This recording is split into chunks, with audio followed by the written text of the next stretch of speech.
오늘은 생각에 대해서 말씀을 드리려고 합니다. 2020년은 생각을 가지는데 일반적인 사람들의 긍정적인 생각, 적극적인 생각이 아니라 하나님이 주시는 왕의 품격에 하나님을 중심으로 하는 생각을 좀 가지자.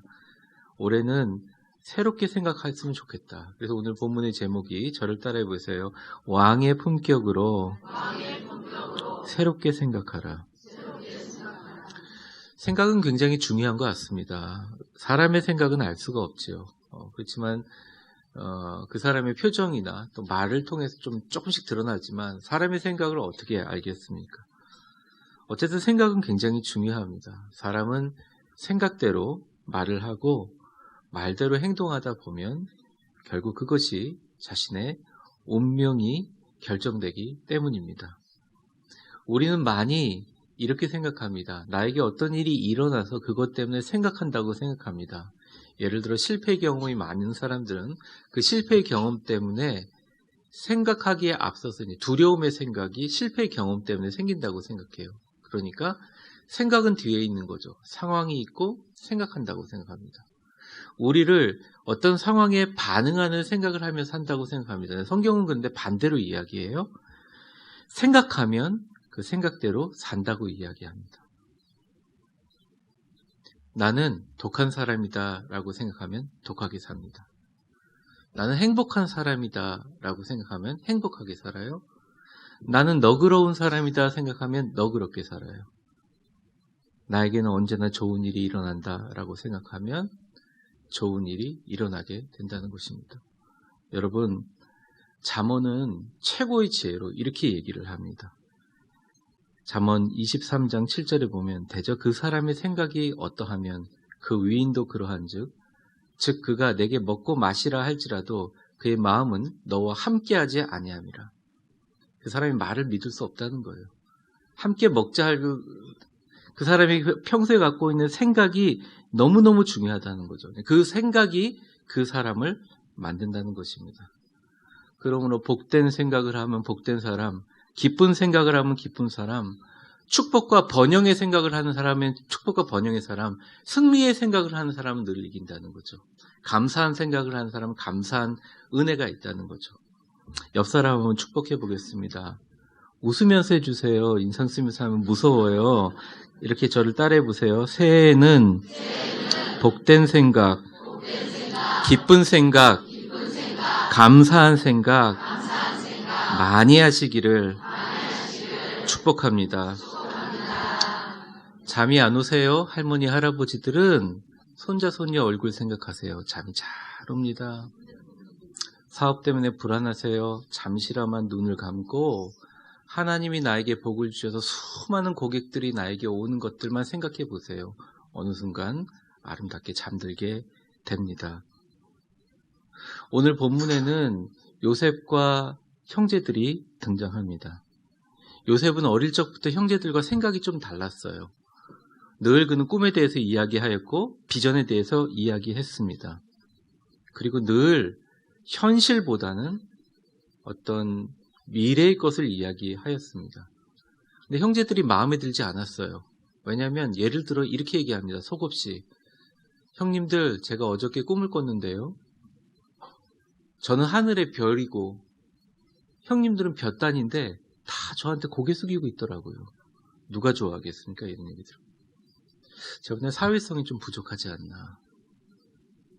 야곱이 듣다 못해가지고 나중에 형들 앞에서 야단을 칩니다. 이렇게 하면 안 돼. 이렇게 하면 형들 미워할 거야. 요셉을 너무 사랑했기 때문에 충고하는 야단을 쳤는데 그거 성경 구절 하반절에 보면 이렇게 얘기합니다. 야곱은 그 아들이 하는 말을 마음에 두었더라. 그게 인간관계 면으로는 좋지 못하고 형들의 미워할 거리긴 하지만 이렇게 늦게 낳은 요셉이 혹시 형제들 가운데 가장 복된 사람이 될 수도 있겠다라고 야곱은 마음에 두었다는 거예요. 거의 부모님의 직감은 정확하죠. 형제들은 비아냥거리고 언제 얘를 한번 죽여버릴까 늘 고심하던 차에 형제들이 양을 치기 위해서 헤브론 골짜기 있을 때 야곱이 요셉에게 형들 좀 도시락 싸갖고 가가지고 한번 살펴봐라 하고 보냅니다. 큰 실수였죠. 그래서 이런 일들이 일어납니다. 창세기 37장 18절부터 20절까지 한번 보여주세요. 같이 한번 읽겠습니다. 시작. 요셉이 그들에게 가까이 오기 전에 그들이 요셉을 멀리서 보고 죽이기를 꾀하여 꿈꾸는 자가 오는도다.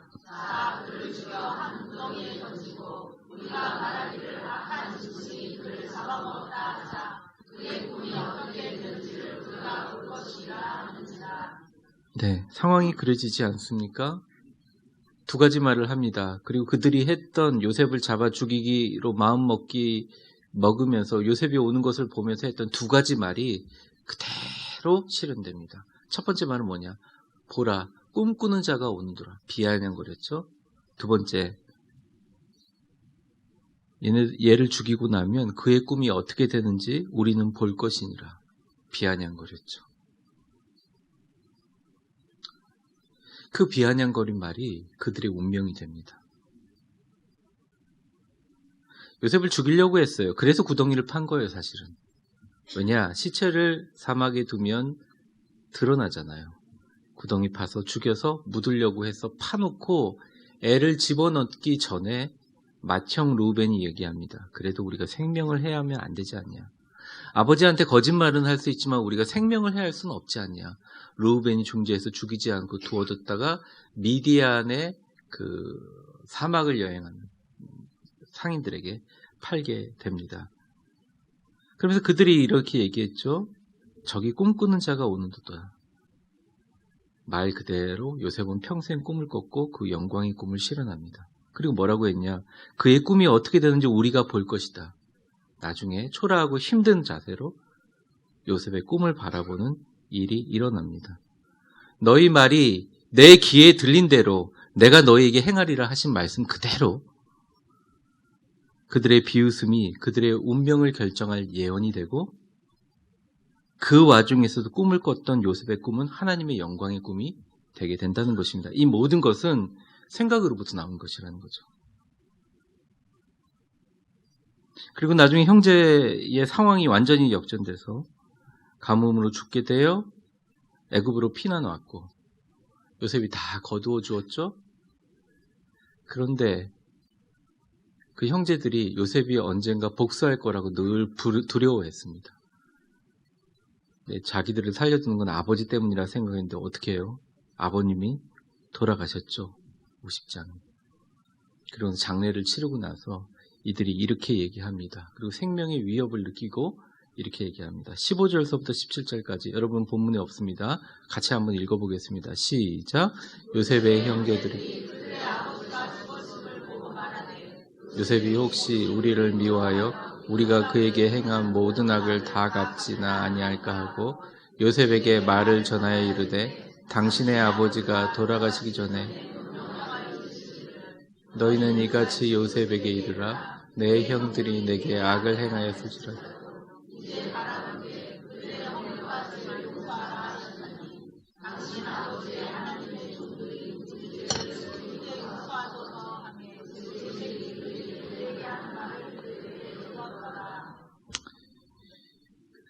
오늘 본문은 요셉이 이 본문 후에 눈물을 흘리면서 형제들에게 대답한 이야기입니다. 얼마나 형들이 초라해 보였을까요? 자신을 죽이고 그랬지만 이제는 아버님의 죽음과 유언을 이용해서 나 좀 살려달라고 하는 것이 얼마나 복잡한 감정이 느껴졌을까요? 얼마나 슬펐을까요? 그들의 고백을 보면서 요셉은 눈물을 흘리고 그 요셉의 눈물의 대답 속에 위대한 꿈의 사람의 인생이 녹아있고 하나님의 섭리에 대한 겸손과 품격이 오늘 본문에 들어있습니다. 이것은 사람이 주신 품격이 아닙니다. 하나님께서 주신 왕의 품격이라고 생각합니다. 왕의 품격이란 간단히 말하면 이렇습니다. 사람의 생각으로 하는 것이 아니라 하나님의 생각으로 인생을 바라보는 하나님이 주신 품격이라는 거죠.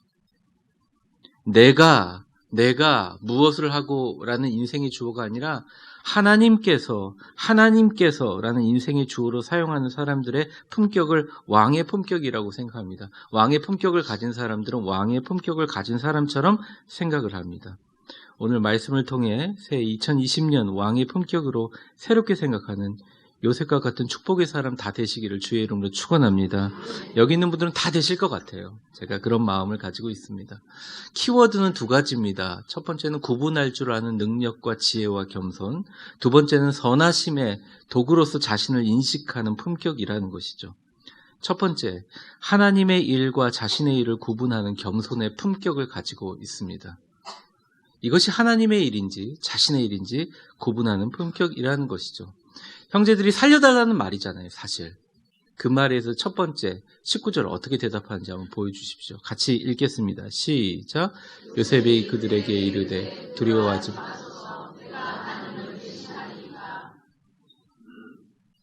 저를 한번 따라해 보겠습니다. 내가 하나님을 대신할 수 있겠습니까?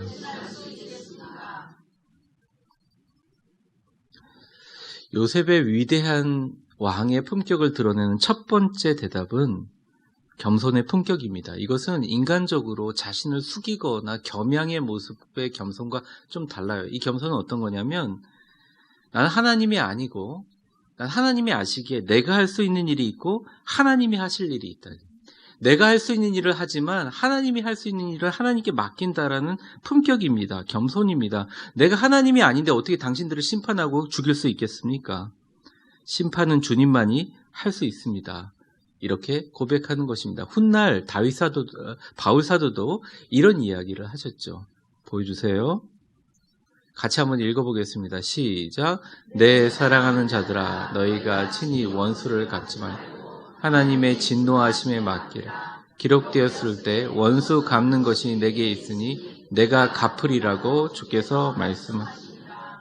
바울은 말합니다. 원수를 갚는 것, 은혜를 갚는 것, 그게 중요한 게 아니라 하나님께서 하실 거니까 그분이 하실 일에 대해서 인정하고 겸손한 자세와 생각이 더 중요하다라는 거죠. 품격은 사람들에 대해서 겸손하는 것이 아니라 이 일이 하나님의 일이다 생각하면 순응하는 겸손입니다. 그리고 내가 바꿀 수 있는 것을 바꾸어 가는 것이 지혜로운 위대한 사람들의 품격이라는 거죠.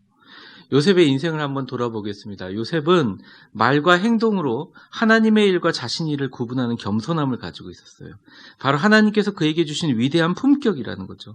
인생의 순간순간마다 자신이 바꿀 수 있는 것과 바꿀 수 없는 것을 철저하게 구분했습니다. 예를 들어 형의 흉계로 죽음의 위기를 맞았을 때 요셉을 자꾸 예수님으로 비유를 많이 합니다. 신약학자들이. 왜냐하면 어린 양이 끌려가는 것 같이 도살장이 끌려가는 것 같이 같은 요셉의 모습을 계속 이야기하죠. 그래서 이 요셉은 형들의 흉계로 노예로 팔려갔을 때 저항하지 않았습니다.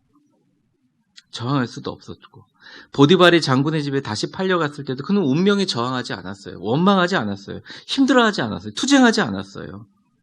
그냥 그는 자기가 바꿀 수 있는 것에만 꿈을 간직했습니다. 여러분 만약 돈을 다 잃었습니다. 그 상황을 바꿀 수 있겠습니까? 바꿀 수 없죠. 여러분에게 바꿀 수 있는 건 있습니다. 그래서 뭐냐? 여러분에게 어릴 적에 주셨던 하나님의 말씀과 하나님의 은혜의 축복을 계속 업그레이드하면서 바꿀 수 있습니다. 하나님이 무슨 좋은 일을 주시기 위해서 이런 일이 있을까? 내 안에 굉장한 싸움은 있겠지만 그 안에 하나님의 꿈을 더 시각화하면서 업그레이드할 수 있었다는 것입니다. 또한 그는 굉장히 잘생겼다고 나와 있어요. 예쁘장하게 생겼다고, 얼굴이 곱다고 나와 있습니다. 그러다 보니 보디발의 아내가 유혹을 했죠. 근데 유혹에 거절하면 죽을 수도 있고 또 모함을 당할 수도 있다는 것을 알았습니다. 또한 사실은 모함을 당하고 감옥에 갔죠.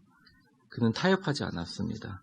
대신 그는 바꿀 수 없는 보디발의 아내와 자신을 죽이려고 하는 사람들의 모습이 바뀌거나 심판하려고 하지 않고 다만 전능하신 하나님께 내가 죄되지 않고 어릴 적에 나에게 하늘의 별과 같이 주신 꿈에게 집중하며 하나님을 향한 나의 마음이 더 깊어지고 하나님에 향한 하나님의 위대한 꿈이 더 나에게 구체적으로 내 마음을 바꾸려고 노력했다는 거예요.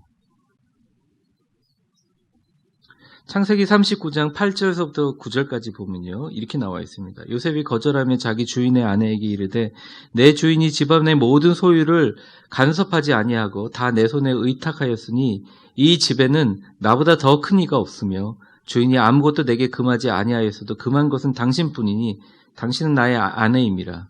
그런즉 내가 어찌 이 큰 악을 향하여 하나님께 죄를 지으리이까.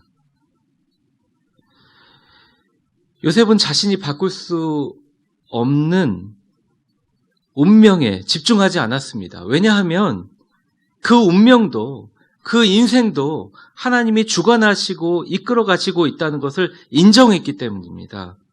그냥 하나님의 섭리에 순행하며 역행하려고 하지 않았어요. 하나님의 심판의 손에 맡기고 악한 자들과 경쟁하지 않았습니다. 싸우지 않았어요. 그는 자신이 바꿀 수 있는 것에 집중했습니다.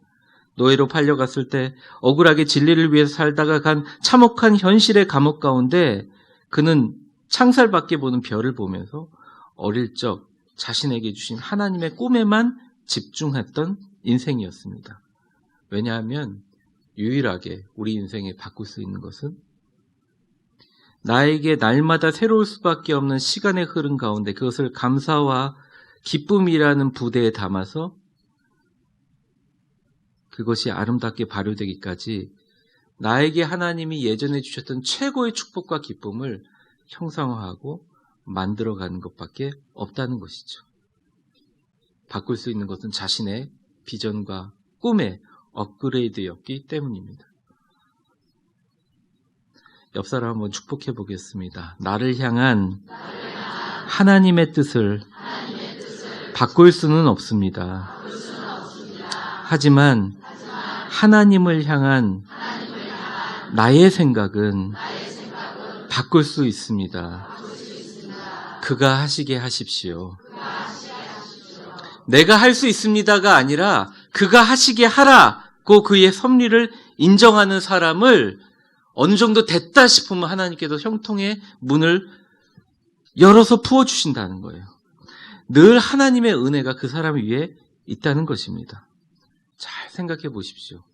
지금까지 여러분의 인생에 여러분이 계획해서 받은 축복 때문에 이 자리에 서 있는 건지, 아니면 여러분의 삶 속에 너무나 절망과 어려움 가운데 있는데 누군가 무언가 알지 못하는 하나님의 초월적인 힘으로 우리가 이 자리에 있는지, 우리가 병들었을 때, 우리가 실패했을 때, 우리가 어려웠을 때 지금 이 자리에 여러분들을 만나고 여러분들이 이 자리에 앉아있게 되고 제가 이 자리에 서 있는 것이 누구의 은혜인지 가만히 생각해 보면 하나님의 이 원칙들을 이해하실 것입니다. 저는 여기서 멈추지 않고 우리 위대한 교회 성도들이 좀 여기 만약 구리시에 산다면 구리시 안에서 형통했으면 좋겠어요. 여러분의 남은 인생이 조금 다른 사람들 신세지지 않고요, 다른 사람에게 넉넉하게 도와주는 인생이 되었으면 좋겠습니다. 그러기 위해서는 여러분의 바꿀 수 없는 세상과 경제의 흐름이 중요한 것이 아니라 여러분이 이제는 하나님이 나에게 주시는 축복과 형통을 시각화해서 진짜 믿어서 그것 때문에 가슴이 저릿저릿하고 늘 입술에는 하나님을 향한 찬송이 나와야 한다는 것이죠. 물론 믿겨지지 않는 분도 계시라고 생각합니다. 요셉도 그랬습니다. 하나님만 붙든다니요, 하나님이 내게 주신 꿈만 매달린다니요. 무모했습니다. 멍청해 보였습니다. 세상적으로 어리석어 보였습니다. 그런데 결국 하나님께서 만 30세에 고대 근동의 최고의 위치로 올려놓으셨다는 것입니다. 저는 이러한 축복의 비밀을 지금 여러분들의 자녀들이 아무리 나이가 먹었더라도 다시 부모들이 재교육해야 된다고 생각합니다. 한국만 보지 마십시오. 세계를 보고, 세계만 보지 말고 하늘에 계시는 하나님의 얼굴을 보시는 여러분들 되시기를 주의 이름으로 축원합니다. 만일 여러분들 가운데 요셉과 같은 이런 억울한 상황이 계속 지속되고 있었다면 이분들 중에 혹시나 엄청난 상처와 아픔을 가지고 복수심을 갖고 살아가는 사람도 있을 수 있을 것입니다. 또한 자신의 열등감을, 또 자신의 자존감이 무너진 것들을 어떻게든지 여러 가지 형태로 만들어가고 정당화하며 살아가는 사람들도 있었을 것입니다. 또는 아예 세상과 하나님을 원망하며 세상을 향해서 악한 감정을 품고 살아가는 사람도 있을 수 있습니다. 아니면 굉장히 지치고 낙심해서 번아웃이라고 하죠. 완전 탈진한 상태로 절망 가운데 살아가는 사람도 있었을 것입니다. 하지만 요셉은 하나님의 섭리를 믿고 그에게 맡겼다는 거예요. 그의 섭리에 순종했다는 거예요. 일어난 일들에 대해서 바꾸려 하지 않았다는 거예요. 그런데 그것만 알았습니다. 하나님이 내게 주신 꿈은 절대 변하지 않는다. 직접 원수 갚으려고 하지 않았어요. 다투지 않았어요. 싸우지 않았어요. 그것을 위해서 살면서 그렇게 하려고 인생을 낭비하지 않았습니다. 내가 하나님을 대신할 수 없다는 것을 알고 있었기 때문입니다. 지금 형 앞에 서 있는, 형들 앞에 서 있는 요셉도 마찬가지입니다. 내가 당신들을 어떻게 할 수 없다. 나는 하나님을 대신할 수 없다. 나의 일은 칠흑 같은 어두운 가운데서도 주님께서 내게 보여주신 그 별들과 비전을 시각하며 살았고, 내가 이 총리에 오르게 된 계기, 칠흑 같은 감옥에서 진짜 말 그대로 하나님만 꿈만 꾸더니 술 먹은 관원장, 술 맡은 관원장, 떡 맡은 관원장, 꿈 잘 해석해주고 이 자리에 올랐다는 거예요. 하나님이 꿈으로 고난을 주셨지만 꿈 때문에 하나님께서 역사하셨다는 것입니다. 요셉이 그들에게 이르되 두려워하지 마소서. 내가 하나님을 대신합니다. 저와 여러분은 하나님을 대신할 수 없습니다. 그 말은 운명과 우리의 삶의 주관자는 내가 아니라는 거예요. 요셉은 모든 것이 내가라고 시작하지 않고 하나님은 하나님께서 이렇게 시작하고 있습니다. 하나님의 일과 자신의 일을 지금 당장 구분하시고 나를 둘러싼 상황과 사람들을 떠나 전능하신 하나님의 꿈을 바라보는 겸손함을 갖추시기를 주의 이름으로 축원합니다. 이것이 왕 대신 예수님께서 하나님께서 주신 품격이라는 거죠. 우리 옆 사람 진심으로 한번 축복해 보겠습니다. 두려워하지 마세요. 걱정하지 마세요. 염려하지 마세요. 전능하신 하나님께서 하시게 하세요. 두 번째입니다. 요셉은 왕의 품격을 가졌는데 그게 뭐냐면 자신을 절대 실패자로 보지 않았어요. 자신을 그렇게 고난을 많이 당했는데도 불구하고, 그렇게 굴곡진 인생을 많이 살았는데도 불구하고 자신을 하나님의 선하신 섭리를 이루어가는 도구로 해석하고 인식하는 인생을 살았습니다. 20절을 한번 읽어볼까요? 거기 대답에 나와 있어요. 20절 같이 한번 읽어보겠습니다. 시작. 당신들은 나를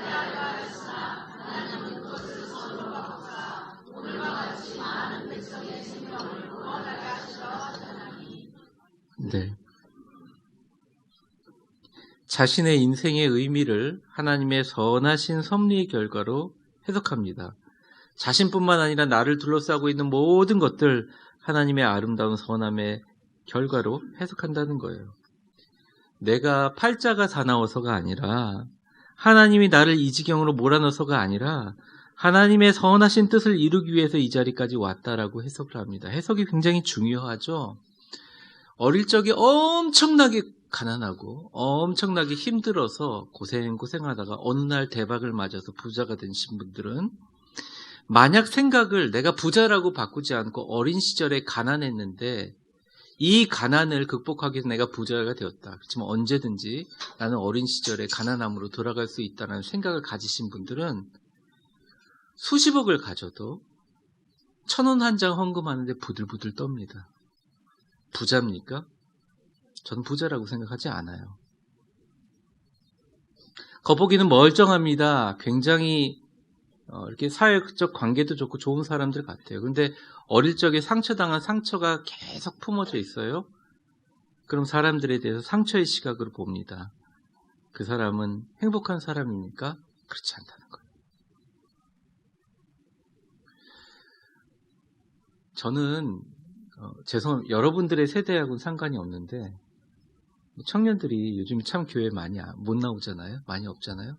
혹시나 젊으신 분들에게 또 이야기해 주거나 얘기할 수 있는 경우가 있다면 여러분 TV나 뉴스를 많이 보지 않고 위대한 책들을 많이 보십시오. 위대한 책 속에 이전에 겪었던 수많은 사람들의 실패와 성공과 그런 모든 교훈들이 다 들어있어요. 많은 분들은 뉴스를 보면서 매스미디어를 통해서 세상이 그렇다라는 생각을 형성화하게 됩니다. 그리고 그 형상이 물질로, 현실로 우리 한국 사회에 나타나기 시작할 거예요. 좋은 일이 아니죠. 적어도 우리 위대한 교회 다니시는 여러분들은 좋은 책을 만나시고 좋은 사람들을 만나시고 특별히 가장 귀한 하나님의 말씀 가운데 여러분들을 향한 진짜 축복의 말씀이 한 가지씩은 있을 거예요. 그거 붙잡고 올 한 해도 승리하시기를 주의 이름으로 축원합니다. 왜냐하면 우리의 모든 생각은 내 앞에 펼쳐진 세상에 대한 일종의 해석이기 때문입니다. 나쁜 일을 당하면 어떤 사람은 그 일을 걸림돌이라고 생각하지만 믿음의 사람들은 그것을 나를 더 위대하게 세워줄 디딤돌이라고 보기 때문입니다. 고난을 걸림돌로 디딤돌로 생각할지는 전적으로 우리의 생각의 선택에 달려있다는 거죠. 요셉은 어떻게 선택하느냐? 당신들은 나를 해하려 하였다. 그것은 변함없는 사실이다. 하지만 하나님은 그것을 선으로 바꾸사 나를 통하여 오늘과 같이 많은 백성들의 생명을 구원하게 하시는 선한 뜻이 있었다라고 자신의 인생을 해석합니다. 여러분은 여러분의 인생에 대해서 어떻게 생각하십니까? 여러분들이 이 자리에 앉아있는 여러분의 모습들을 여러분들에 대해서 거울로 비춰보듯이 어떻게 보고 계십니까? 요셉처럼 여러분들도 이야기했으면 좋겠습니다. 요셉은 형제들에게 이야기합니다. 당신들이 나를 해하려고 하는 악한 사실은 변함이 없다. 근데 잘 생각해보면 내가 당신들과 함께 오손도손 형제기간을 잘 보냈다면 이 히브리 민족들이 다 굶어 죽었을 거 아니냐. 근데 그 옛날에 나를 구렁텅이에 집어넣어서 미디안 상인에게 팔았고 당신들은 몰랐지만 내가 고난을 당하고 보디발 집에 갔고 보디발 아내에게 모함을 당해서 결국 감옥소에 가서 죽음을 맞이하게 됐지만 내가 꿈을 계속 유지했더니 하나님이 그 과정을 통해서 갑자기 어떤 사람도 이루지 못한 애굽의 가장 젊은 총리 30세에 전 고대 근동을 다스리는 애굽의 황제 다음에 높은 총리를 세우셨다. 그래서 사실은 당신들이 가뭄으로 다 굶어 죽어가고 히브리 민족 죽어갔을 때 이동했을 때 내가 받아줬고 그리고 그 축복을 경험한 나를 통해서 이 민족을 구원하시기 위해서 나를 당신들에게 당하게 하신 거 아니냐. 이 뜻은 하나님의 뜻이 아니냐. 하나님의 선하신 뜻이 아니냐. 내가 바꿀 수 없는 과거로 아팠지만 그래도 하나님이 그러한 추악한 것을 모두 선으로 바꾸셨다. 결국 내 인생길은 하나님의 선함을 드러내기 위해 만드신 길이었다. 감사한다. 라고 고백하고 있습니다. 제가 목회를 하면서 감사는 우리가 만들 수 있는 것인 줄 알았어요. 감사하는 설교를 많이 했죠. 그런데 요즘에 자꾸 느끼는 건데 감사할 수 있는 마음은 하나님께서 주시는 것입니다. 성령님께서 주시는 것입니다. 그리고 하나님께서 자신이 쓰고 싶어하는 사람에게 주시는 귀한 마음이에요. 왜냐? 감사는 축복의 원리를 아는 지혜로운 사람만 하는데 뭐에 대해서 감사하느냐? 진정한 감사는 나에게 일어난 일에 대해서 감사한 것이 아니라 나에게 앞으로 일어날 일을 계획하시는 하나님의 선함에 대해서 감사한다는 것이죠. 그것을 이해하시고 지금 먼저 감사하는 사람에게는 축복과 은혜가 넘치게 된다는 것이죠. 그러므로 저를 한번 따라해 보세요. 진실한 감사는 하나님이 받으시는 진짜 감사는 나를 향하신 하나님의 선함을 바라볼 때 나오는 것이다.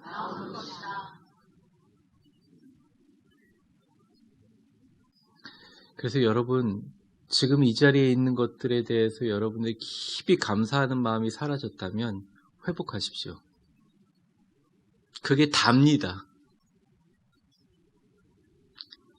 2019년에 살았던 것처럼 2020년도 똑같이 사시기 원하시면 그건 사실 상관이 없어요. 2020년은 하나님의 선하심을 맛보아 알면서 살고 싶다면 감사를 회복하세요. 제가 회복하라고 하는 게 아니라 원칙이고 원리이기 때문입니다. 뭐에 대해서 감사하느냐? 내가 앞으로 펼쳐질 나의 인생과 나의 삶의 결과는 결국 하나님의 선하심을 이루는 도구라는 요셉의 위대한 왕의 품격의 생각으로 바꾸라는 것이죠. 변화시키라는 것이죠. 그래야 고난을 걸림돌이 아니라 디딤돌로 만들 수 있습니다. 우리 옆 사람에게 활짝 웃으면서 한번 축복해 보겠습니다. 지금 이 자리는 당신과 나를 향하신 하나님의 선하심의 결과물입니다. 이게 진짜 아멘이 되십니까? 그럼 그때부터 하나님께서 역사하시기 시작하십니다. 제발 하나님께서 여러분들 삶에 역사하셨으면 좋겠어요. 예전과 같이 좋은 모습 보는 것도 저도 즐겁지만 여러분들이 정말 신앙적으로 업그레이드하는 모습을 정말 보고 싶습니다. 간절히 보고 싶습니다. 위대한 교회 성도 여러분, 2020년 매 순간 어떤 생각으로 사시기를 원하십니까? 고난 가운데 절망 가운데 2019년을 보내셨다면 그럼에도 불구하고 나를 향하신 하나님의 거룩한 섭리를, 선하신 섭리를 절대 의심하지 마시기 바랍니다. 만약 의심이 되신다면 한 가지만 생각하세요. 하나님은 나의 부모님이라는 거죠. 자식은 10 중에 9을 주어도 하나 안 주었다고 서운해합니다. 그런데 부모님은 자식에게 10에 9을 다 주어도 나머지 하나 더 주지 못하는 것을 안타까워한다는 거죠. 제가 외국에 있는 우리 자녀들을 위해서 기도할 때 말로도 기도하지만 생각으로 기도합니다. 하나님께서 우리 자녀들에게 천사 같은 사람들을 붙여줘서 어려울 때마다 이끌어주고 채워주고 주변에 둘러싼 아름다운 사람들을 생각해요. 제가 음성 큐티 마지막에 늘 좋은 사람 만나라고 하는 그런 개념입니다. 근데 이게 어디서 나오느냐? 나의 생각이 아니라 하나님께서 나에게 주시는 감사의 생각으로 기록된다는 것이죠. 여러분, 만약 여러분이 어렸을 적에 이제 나이가 들으셔서 부모님의 마음을 아시든 진짜 어릴 적에 부모님의 마음을 알고 진짜 공경하고 부모님을 이해했다면 부모님이 얼마나 우리를 좋아하고 기뻐하고 자랑스러워했겠습니까? 여러분, 늦지 않았어요. 하나님은 우리의 아버지이십니다. 하나님은 여러분에게 선하신 섭리를 계획하고 계십니다. 절대 의심하지 마세요. 절대 흔들리지 마세요. 그러면서 예수 믿는다고 얘기하지 마세요. 절대 흔들리면 안 됩니다. 여러분에게 좋은 것을 예비하실 것입니다. 부정적인 생각이 들 수 있어요. 그렇게 얘기하는 소리들이 있을 수 있어요. 불안할 수 있어요. 그것에 인생을 낭비하며 빼앗길 시간이 그렇게 길지 않습니다. 여러분의 삶 가운데 하나님의 선한 섭리로 자신의 인생을 해석하는 그리스도인들을 왕의 품격을 가진 축복의 사람이라고 이야기하십니다. 그래서 오늘 마지막 21절에 요셉이 이렇게 얘기하며 마무리를 짓습니다. 당신들은 두려워하지 마소서. 내가 당신들과 당신들의 자녀를 기르리이다 하고 그들을 간곡한 말로 위로하였다. 이렇게 표현합니다. 생각해 보십시오. 만약 요셉이 이 12명의 형제를 죽였다면 이스라엘이란 민족은 존재하지 않았습니다. 이스라엘이란 이름 자체가 야곱의 별명이거든요. 야곱의 12아들을 통해서 12지파가 생겼거든요. 요셉이란 사람이 12명의 형제를 잘 보존하고 그의 자녀들을 길렀기 때문에 오늘날과 같이 하나님이 이 민족을 살리고 이스라엘 민족 가운데 예수 그리스도가 탄생하는 위대한 역사가 일어나게 됐다는 것이죠. 결론을 맺겠습니다. 사람은 그의 생각에 인생이 달려 있습니다. 그것은 타협할 수 없는 진리입니다. 자신의 인생을 어떻게 바라보느냐, 자신이 가진 거랑 상관이 없습니다. 자신을 둘러싼 세상을 어떻게 해석하느냐 달려 있습니다. 표정으로, 말로, 행동으로 드러납니다. 왕의 품격이란 하나님의 선하심 섭리로 생각하는 품격을 이야기합니다. 그렇게 살 때 하나님께서 우리에게 날개를 달아주십니다. 사람들과 경쟁하지 않습니다. 싸우지 않아요.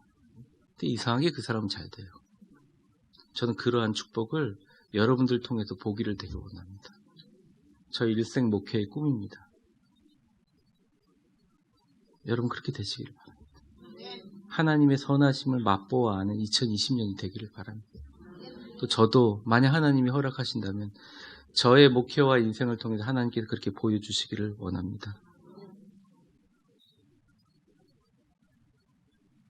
새해에는 요셉과 같은 왕의 품격의 생각으로 날마다 새로워지시기를 주의 이름으로 축원합니다. 기도하겠습니다.